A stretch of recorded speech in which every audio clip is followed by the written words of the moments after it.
সারা বাংলায় যা আলো, সারা বিশ্বে যা আলো, দুনিয়ার মুসলিম ইসলামের শত্রুরা লিল্লাহে তাকবীর। আল্লাহ তাআলা কবুল করুক, সকলে বলেন আমিন। আপনাদের কি কষ্ট হয়? তাহলে চিৎকার করে বলেন বিজয় দান করে কে? সাহায্য করে কে? আর সাহায্য করার পর আমাদের কাজ কয়টা? ভুলে গেছেন নাকি আপনারা? দুইটা। এক নম্বর হলো আল্লাহর প্রশংসা করতে হবে, আর দুই নম্বর হলো সাহায্য চাইতে হবে, তওবা করতে হবে কার কাছে? আরো জোরে বলেন। এই বিজয় আল্লাহ দিয়েছে ভাই। আমরা বাংলাদেশে যে বিজয় পেয়েছি, অনেকের জীবনের স্বপ্ন ছিল আল্লাহ মরার আগে যেন হাসিনের পতন দেখতে পারি। কথা বল না কেন? মানে হাসিনের পতন হলেই আমরা খুশি, কিন্তু হাসিনের পতনের পরে আওয়ামী লীগের নাম বন্ধ থাকবে না, এত আশা আমরা করিনি। তার মানে আমরা যা চাইনি আল্লাহ তার চাইতে বেশি দিছে। এই জন্য আল্লাহর প্রশংসা করতে হবে, তওবা করতে হবে। বাংলাদেশে অনেক নেতা ডায়লগ দিয়েছিল খেলা হবে। আমরা ওবায়দুল কাদেরকে বলতে চাই, কোথায় আপনার খেলা?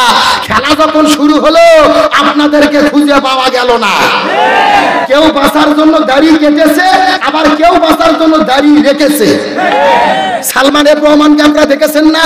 বিশাল বড় বড় দাড়ি, মনে হচ্ছিল জিবরাইলের খালাতো ভাই জান্নাত থেকে পালিয়ে এসেছে। একেবারে দাড়ি খেতে এয়ারপোর্ট ক্লিয়ার, পালাতে যায় ধরা পড়লো। আবার বিচারপতি কালা মানিক, চেনেন না? মানিক এই শয়তান আল্লামা সাঈদীকে ফাঁসির রায় দিয়েছিল, ও আবার দাড়ি 1 মাস ধরে রেখে বড় করে পালাতে গেছে ছেলের দিয়ে। আল্লাহর কি খেলা! সেই লোক ঠিক করছে টাকা দিয়ে, ওই লোকই তাকে ধরে দিয়েছে। এ আল্লাহু আকবার কোন! আল্লাহ বলতেছে ওয়া মাকারু ওয়া মাকার আল্লাহ। তারাও ষড়যন্ত্র করে, আমি আল্লাহ আমিও কৌশল অবলম্বন করি। কার কৌশল বিজয়ী হবে? আরো জোরে বলেন। এই জন্য আমরা বলি যারা খেলাওয়ার ডায়লগ দিয়েছে, ওবায়দুল কাদের সহ এই সমস্ত নেতাদেরকে গ্রেফতার করে শাস্তির আওতায় আনতে হবে। গত 2 দিন আগে নির্বাচন কমিশনার পদত্যাগ করেছে। আমরা বলতে চাই শুধু পদত্যাগ নয়, এই নির্বাচন কমিশনের মাধ্যমে 18 কোটি মানুষের ভোটাধিকার লুণ্ঠন করা হয়েছে। আমাদের এলাকার ভেতরে মরা মানুষও ভোট দিয়েছে। জোরে বলেন কি মানুষ? এইরকম একটা চাচা 8টার দিকে ভোট দিতে গেছে, কিছু ছেলে পেলে এসে বলতেছে চাচা আপনি বাড়ি চলে যান তো, আপনার ভোট দেওয়া হয়ে গেছে।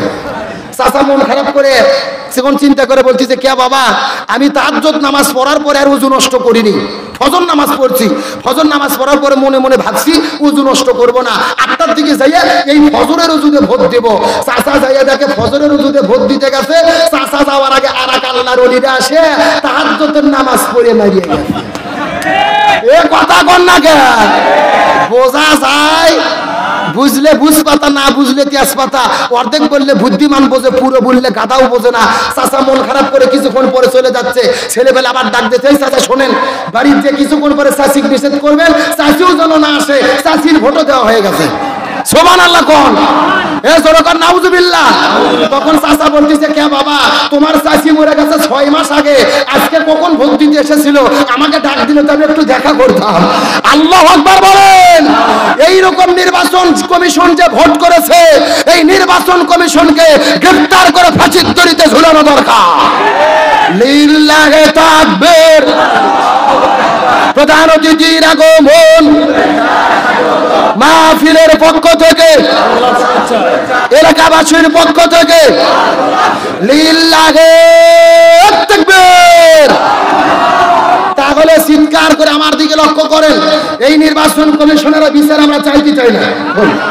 সম্মানিত প্রধান অতিথি এসে উপস্থিত হয়েছেন। আল্লাহ তাআলা